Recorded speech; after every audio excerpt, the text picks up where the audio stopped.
Hold on. Hey guys, this is Erik Bianchi from the Set Piece.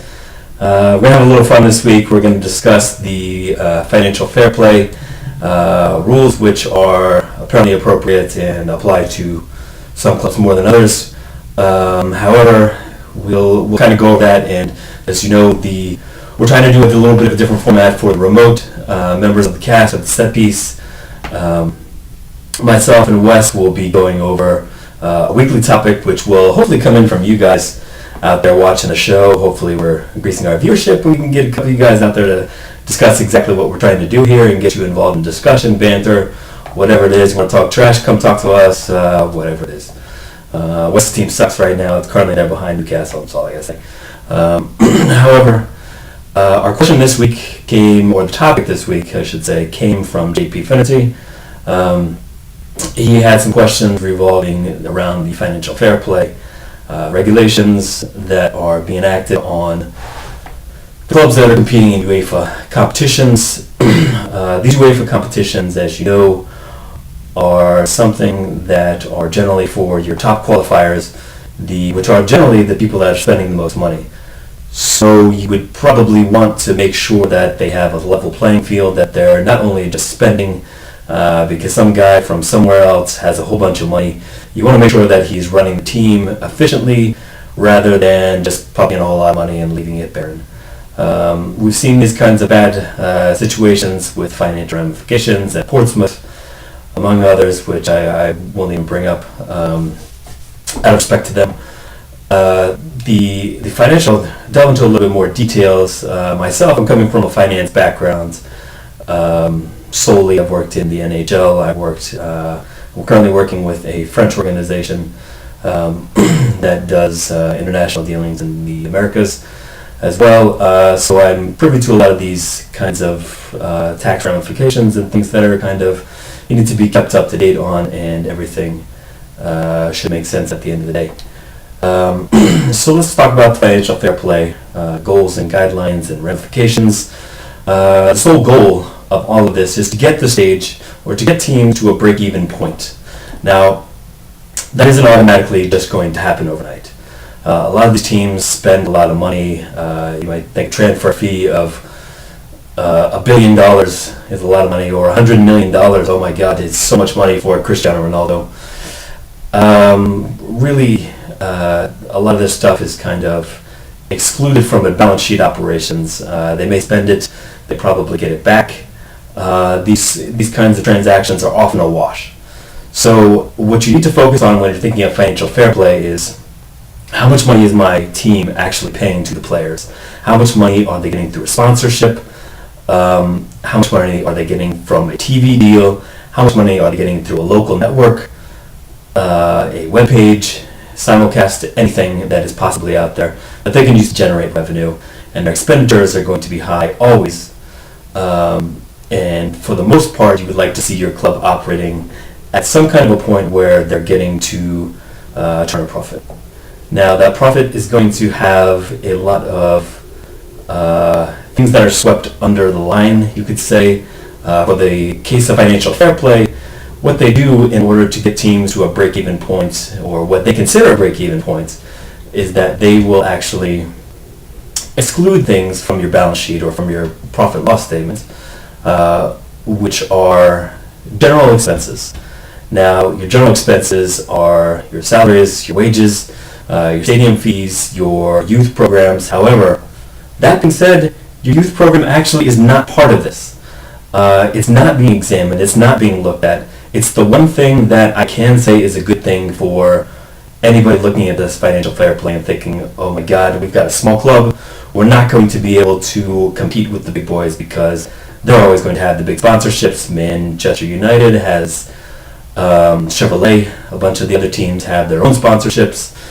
Newcastle through the years has had Sports Direct, which is something that is actually linked to Mike Ashley, who's the owner of Newcastle, which we'll go into a little bit more as to why those things are not technically allowed at their value. But the idea behind all of this stuff is that you build the new youth program, you sweep it under the line, you're still compliant with everything here, even if you're operating at a loss. Now, what this does for the short term is this allows the big clubs to continue spending the amount of money that they want to spend. It allows for them to generate stadium revenue, which a lot of the smaller clubs, your Burnleys, your Leicester Cities, these kinds of clubs can just not achieve. So say that they're qualifying for Europa League, they probably would be able to comply. However, they would be looking at possibly some ramifications down the road if they wanted to stay up at that level. However, it's quite tough for the short term to get all of these smaller clubs just kind of up to speed and up to where they need to be, which is why kudos to you, West Ham and Southampton. You're doing great this season. Way to go. Hopefully you guys can keep it up while maintaining that break-even point, which apparently you're both at. Now the bigger clubs, you can say that, oh my god, they got a whole bunch of sponsorship money, my club can't get to that. That's fine, there's a reason that they're allowed to get that sponsorship money. There's a reason why Manchester United is allowed to get Chevrolet. However, there is one rule which everybody must comply with, which is that if your ownership group or somebody in your organization is associated with the team sponsoring the jerseys, the television programs, the entire kit, whatever the case may be, or the stadium in fact in some cases, you are not actually getting the value pumped in through this, which would be something similar to a shell company, which is a funded company made up so that you can be able to pump in your own money, pump in your profits to get them up to a level where you are compliant. However, this is not allowed as as UEFA knows that this is something that could be manipulated. What they've done is they will allow for a fair value interpreter or a fair value appraiser to come in and fair value whatever the sponsorship would be if it was not something associated with the organization, which is something that it's done all over the board. It's an IFRS regulation, which everybody in Europe is currently compliant with. The US will eventually get to that point as well. However, one other thing that I should mention is that teams can come in with losses as the spending is or has been out of control. There are limits to these kinds of losses. Currently, we are at the 45 million euro limit. The goal was to get everybody to spend maybe at most 5 million more euro than the previous year.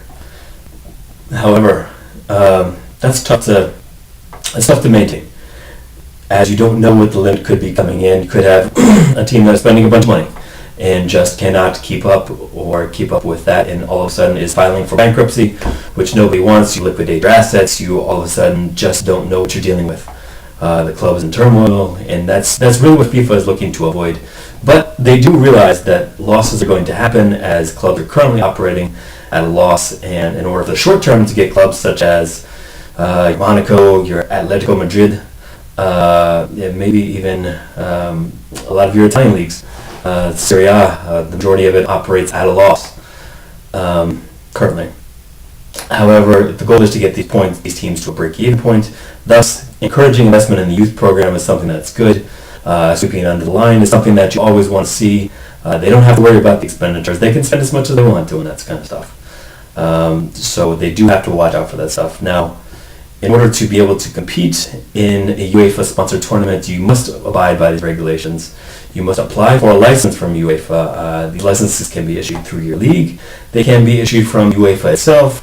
They can be issued from another international body. There's a number of people who can actually issue these licenses. But part of this is complying with and abiding by the financial fair play regulations.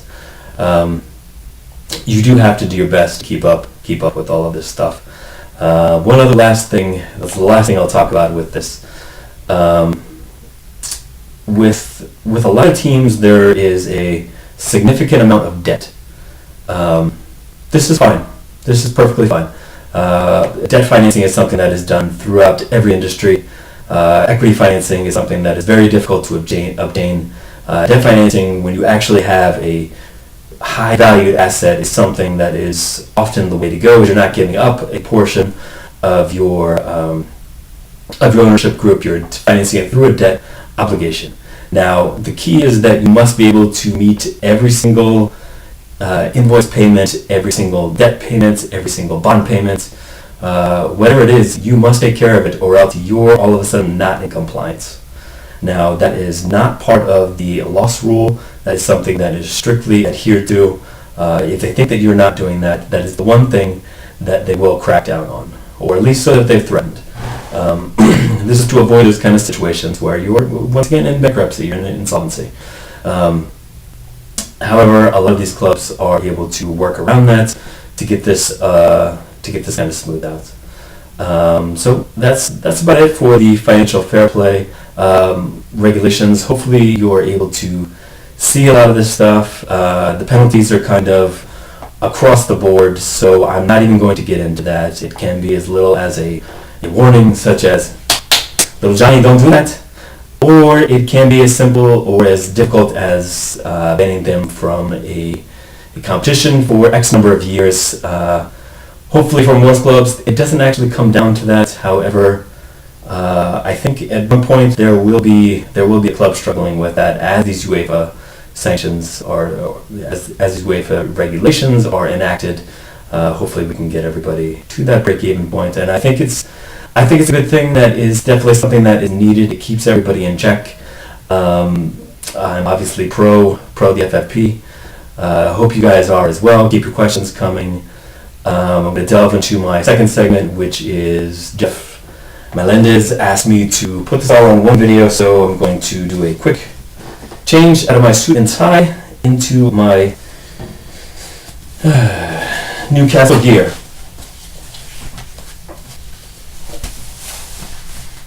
With that being said, I'm going to rock the Northern Rock sponsor of Newcastle United. Now, this is the Alan Shearer jersey. Much respect to the great number 9. He's the reason I fell in love with the club a whole bunch of years ago. But as you can see, I have two friends here. I got this guy, Manchester United fan, and this guy, Man U fan, also.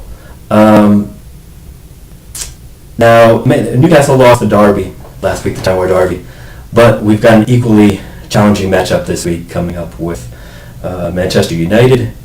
Manchester United is a difficult team. However, they play new defense. None whatsoever. I don't know who these guys are, but there is no chance that they would make a Newcastle team. There is no chance that they would make a Chelsea team. There is no chance they would make a Sunderland team as defenders. They probably wouldn't have jobs if they were playing anywhere else. I do know that Manchester United has a bunch of injuries, but I'm not trying to hear it. I don't want to hear your excuses. We lost last week to Sunderland. That was a sorry loss. I'm sorry. You probably, maybe you didn't watch my post game because I was pretty fucking pissed. However, we're going to go to this guy who's going to tell me.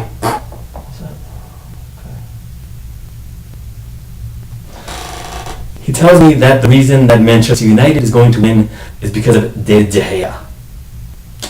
Now, we heard the same thing about a certain Chelsea keeper, Courtois.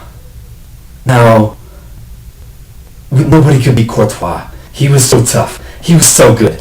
He was so good. Oh my goodness. However, we beat him twice. And we won the game.